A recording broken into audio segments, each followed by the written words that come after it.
नमस्कार बच्चों, मैं दीनदयाल शर्मा आज आपके मध्य एक नए बिंदु के साथ पुनः उपस्थित हूँ। बच्चों, आज हम कक्षा 10वीं पाठ्य पुस्तक स्पंदना के अंतर्गत 10वां पाठ सुभाषित रत्नानी। आज हम इस पाठ का श्लोक क्रमांक 7 का अध्ययन करेंगे और हम श्लोक क्रमांक 7 का हिंदी अनुवाद, संस्कृत व्याख्या इस विषय पर अध्ययन करने वाले हैं तथा हम ये भी आपको अवगत कराएंगे कि किस प्रकार परीक्षा में पूर्ण अंक आते हैं, श्रेष्ठ अंकों की प्राप्ति किस प्रकार होती है। इन सब विषयों पर आज हम आपके मध्य चर्चा करने वाले हैं। एक बात का ध्यान देना बच्चों कि जब तक हमारा हिंदी अनुवाद श्लोक का सही नहीं होगा, उस श्लोक का हमको भाव का अच्छी प्रकार से पता नहीं चलेगा, तब तक हम न तो उसका प्रसंग सही लिख सकते हैं, न संस्कृत व्याख्या सही लिख सकते हैं और न ही विशेष सही लिख सकते हैं। इसलिए सबसे पूर्व आपको उस श्लोक का अच्छे प्रकार से भाव समझ में आना चाहिए। अगर उसका भाव आपको पता लग गया तो आप हिंदी अनुवाद भी भली भांति रूप से कर सकते हो, संस्कृत व्याख्या में आप प्रसंग सही लिख सकते हो, ठीक है, संस्कृत व्याख्या सही लिख सकते हो और उस का विशेष भी आप अच्छे प्रकार से कर सकते हो। तो अब हम इस पाठ का श्लोक क्रमांक 7 का अध्ययन करते हैं।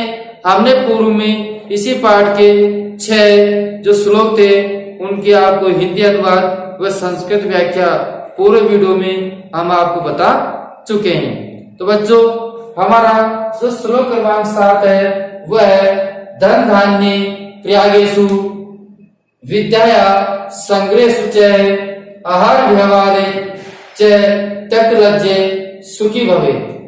कहने का तात्पर्य है कि धन और धान्य, धन होता है बच्चों पैसा, धन क्या होता है पैसा, धान्य यहाँ पर कहा गया है व्यापार के लिए। किसके लिए? व्यापार के लिए, ठीक है। धान्य क्या है? एक व्यापार के लिए। तो धन और धान्य के प्रयागेषु माने व्यवहार में, धन और धान्य के व्यवहार में, और विद्याया और विद्या के, और विद्या के संग्रहेषु माने संग्रह करने में, विद्या के संग्रह करने में। ध्यान सुनिए कि धन और धान्य के व्यवहार, धन धान्य के व्यवहार में, अथवा हम कह सकते हैं व्यापार में, धन धान्य के व्यवहार में, या हम क्या कह सकते हैं व्यापार में। किसमें बच्चों? व्यापार में। और विद्या के संग्रह करने में, विद्या के संग्रह करने में। आहार व्यवहारे, आहार, आहार होता है भोजन, आहार क्या होता है भोजन, एवं व्यवहारे माने व्यवहार में, और व्यवहार में, किसमें बच्चों? व्यवहार में, ठीक है।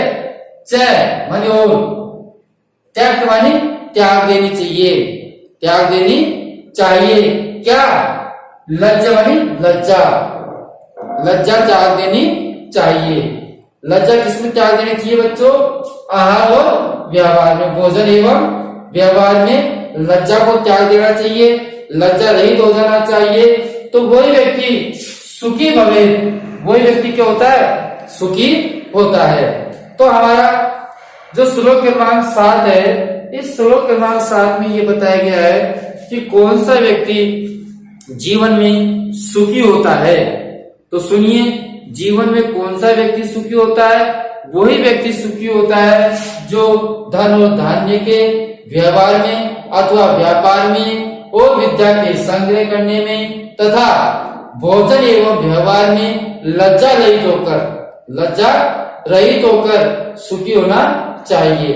हमको इन चीजों में किसी प्रकार की लज्जा नहीं करनी चाहिए, किसी प्रकार की शर्म नहीं रखनी चाहिए। किसमें?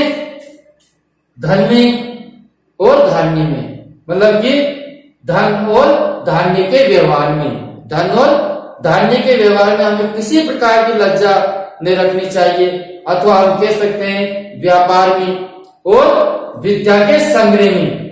और किसमें बच्चों?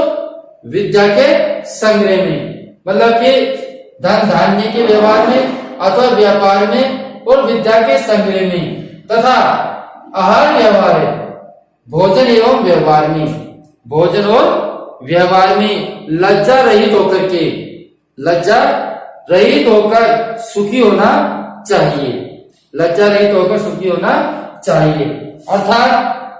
अर्थात ध्यान से समझे इसका क्या भाव है, इस श्लोक में क्या भाव स्पष्ट करना चाहता है, वो भाव को आप समझे कि ये श्लोक हमें क्या प्रेरणा देना चाहता है। क्योंकि जब तक हम ये नहीं समझेंगे कि श्लोक से हमें क्या प्रेरणा मिल रही है, जब तक हम इस श्लोक का जो प्रसंग है, भाव है, विशेष है, इन सबको भली भांति रूप से नहीं लिख सकते। इसीलिए आप इस प्रसंग का जो भाव है, उस भाव को आप अच्छी प्रकार से समझें। बच्चों, इस श्लोक में कहना चाहता है अर्थात धन और धान्य आदि से के, धन और धान्य के आदि, धन धान्य के लेन देन में, धन और धान्य के लेन देन में। और लेन देन किसमें होता है बच्चों? व्यापार में। लेन देन किसमें होता है? व्यापार में। अगर हम धन का और धान्य का क्या कर रहे हैं? व्यापार कर रहे हैं, लेन देन कर रहे हैं उसमें, और विद्या प्राप्ति में, किसमें? विद्या प्राप्ति में। विद्या प्राप्ति में कैसे? हम किसी गुरुजी के पास चले गए और गुरुजी के पास लज्जा से बैठ के उनसे पूछा नहीं, तो बच्चों अगर आप गुरुजियों के साथ में लज्जा रखोगे, उनसे पूछोगे नहीं, तो आपको ज्ञान की प्राप्ति पूर्ण रूप से नहीं हो पाएगी। इसलिए विद्या प्राप्ति के लिए भी हमको लज्जा को त्याग देना चाहिए। कोई भी बात हो तो उसको गुरुजी से बिल्कुल क्लियर करना चाहिए, स्पष्ट करना चाहिए। तो सुन लीजिए कि धन धान्य के लेन देन में और विद्या के प्राप्ति में, ठीक है, तथा भोजन में, किसमें? भोजन में तथा व्यवहार में, भोजन में तथा व्यवहार में। अब व्यवहार में कैसे? हम किसी व्यक्ति से बातचीत करते हैं, व्यक्ति बड़ा है या छोटा है, अब हम सोचते हैं कि इससे किस प्रकार बात करें, तो हमारा व्यवहार इस प्रकार होना चाहिए, इस प्रकार का व्यवहार कुशल होना चाहिए कि हम किसी से भी सहजता से बात कर सके, ठीक है, उसमें किसी प्रकार की हमको लज्जा की अनुभूति न हो। तो ध्यान दीजिए, हमको भोजन में तथा व्यवहार में कभी भी लज्जा नहीं करनी चाहिए, ठीक है। अगर हमने व्यवहार में और भोजन में कभी लज्जा नहीं की, तो ये मान लीजिए वह मनुष्य ही सुखी रहता है, ठीक है बच्चों। तो अब आपसे मैं प्रश्न पूछता हूं, कमेंट बॉक्स में आप लिखकर भेज सकते हो कि कौन सा मनुष्य सुखी रहता है, कौन सा मनुष्य सुखी रहता है। तो बच्चों वह मनुष्य सुखी रहता है जो धन धान्य आदि के व्यवहार में और व्यापार में, विद्या के संग्रह करने में, भोजन एवं व्यवहार में लज्जा रहित होता है, वही व्यक्ति सुखी रहता है। अर्थात हम कह सकते हैं कि धन धान्य आदि के लेन देन में, धन धान्य आदि के लेन देन में, विद्या की प्राप्ति में, भोजन में और व्यवहार में, व्यवहार का मतलब होता है बातचीत में, ठीक है। तो व्यवहार में जो लज्जा नहीं करता है, बातचीत करने में जो लज्जा नहीं करता है, तो वही व्यक्ति सुखी रहता है। तो बच्चों हमारा श्लोक क्रमांक 7 में ये बताया गया है कि कौन सा व्यक्ति सुखी रहता है। तो कौन सा व्यक्ति सुखी रहता है? वह व्यक्ति सुखी रहता है जो धन धान्य आदि में, व्यापारों में, विद्या के संग्रह में, आहार में, भोजन में और व्यवहार में कभी लज्जा नहीं करता है, लज्जा को त्याग देता है, तो वही मनुष्य सुखी रहता है, ठीक है। तो ये हुआ हमारा हिंदी अनुवाद। अब हम चलते हैं संस्कृत व्याख्या की ओर। किसकी ओर बच्चों? संस्कृत व्याख्या की ओर। क्योंकि हमारे ये नवीन संशोधित पाठ्यक्रम के अनुसार इस पाठ से हिंदी अनुवाद एवं संस्कृत व्याख्या दोनों ही आने वाली है, इसलिए हमें इस पाठ का हिंदी अनुवाद को भी समझना है और संस्कृत व्याख्या को भी समझना है। संस्कृत व्याख्या हम जब भी समझ पाएंगे जब हमको हिंदी अनुवाद अच्छी प्रकार से याद होगा, ठीक है, ठीक है बच्चों। तो अब ध्यान दीजिए, अब हम चलते हैं संस्कृत व्याख्या के लिए। अब प्रश्न संस्कृत व्याख्या कैसे करनी है तो सर्वप्रथम हम संस्कृत व्याख्या में लिखते हैं प्रसंग। क्या लिखते हैं बच्चों? प्रसंग लिखते हैं। ठीक है, तो प्रसंग के अंतर्गत हम लिखेंगे, हमने आपको पूर्व में बताया था कि प्रसंग में एक पंक्ति को हमको वैसे के वैसे ही लिखना है और पूरे जो पाठ है उसमें प्रसंग की पंक्ति वही आने वाली है और आप लोगों ने शायद याद भी कर ली होगी। और मैंने आपसे कहा कुछ शब्द ऐसा है जिसको हमको प्रत्येक श्लोक में चेंज करना है, तो उसको हम चेंज करते रहेंगे। तो ध्यान से सुनिए, हमने आपको पिछले वीडियो में बताया था कि जो ये पंक्ति है प्रस्तुत श्लोक है अस्माकं पाठ्य पुस्तकस्य स्पंदनाया सुभाषित रत्नानीति शीर्षक पाठात् उद्धरते। ठीक है, इतनी पंक्ति आपको ये याद करके रखनी है जिससे कि हम प्रत्येक श्लोक में लिख सकते हैं, क्योंकि ये इसका अर्थ होता है कि प्रस्तुत श्लोक हमारी पाठ्य पुस्तक स्पंदना सुभाषित रत्नानी शीर्षक पाठ से लिया गया है। तो बच्चों चाहे वो श्लोक क्रमांक 7 हो, चाहे 4 हो, चाहे 10 हो, चाहे 15 हो, ठीक है, कहने का तात्पर्य वो श्लोक हमारी स्पंदना से लिया गया है और सुभाष रत्नानी पाठ से लिया गया है। इसलिए हमको इतनी पंक्ति को बिल्कुल प्रसंग में याद करना है और हमारी यहाँ पर कोई किसी प्रकार की गलती नहीं होनी चाहिए। अब हम प्रत्येक श्लोक के अंतर्गत क्या क्या बदलते हैं, क्या चेंज करते हैं वो देखिए, क्योंकि प्रत्येक श्लोक अलग अलग भाव बताता है, अलग अलग शिक्षा देता है।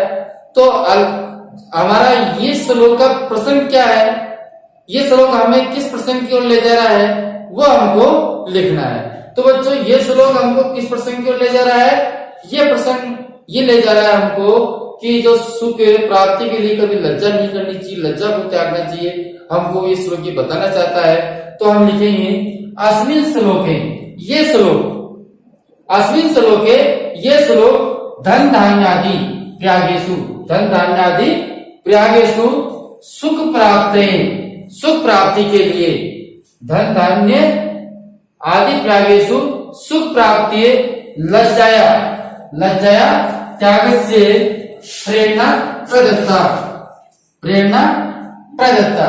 ठीक है, तो ये श्लोक धन धान्य आदि प्रयाग में सुख प्राप्ति की लज्जा को त्यागने की प्रेरणा देता है कि हमको धन धान्य आदि के व्यवहार में सुख प्राप्त करने के लिए लज्जा का त्याग कर देना चाहिए। ये प्रेरणा हमको ये श्लोक दे रहा है। ठीक है, समझ में आ गया। अब हमको यही प्रसंग किसमें लिखना है, हिंदी अनुवाद में लिखना है। अगर हिंदी अनुवाद में आपको श्रेष्ठ अंक लाने हैं तो निश्चित ही आपको हिंदी अनुवाद के साथ ही प्रसंग लिखना होगा, जब आपके हिंदी अनुवाद में पूरे अंक आएंगे। अगर केवल आपने केवल उस श्लोक का अर्थ लिखा है तो आपके अंक कट सकते हैं, कमा सकते हैं। इसीलिए आप ये ध्यान रखें कि आपको हिंदी अनुवाद के साथ भी प्रसंग लिखना है और संस्कृत व्याख्या के साथ भी प्रसंग लिखना है। समझ आ गई बात आपके। अब देखिए आप प्रसंग में क्या लिखेंगे, तो प्रसंग में हमको जो हिंदी अनुवाद के साथ प्रसंग लिखेंगे तो उसका हिंदी में लिखेंगे।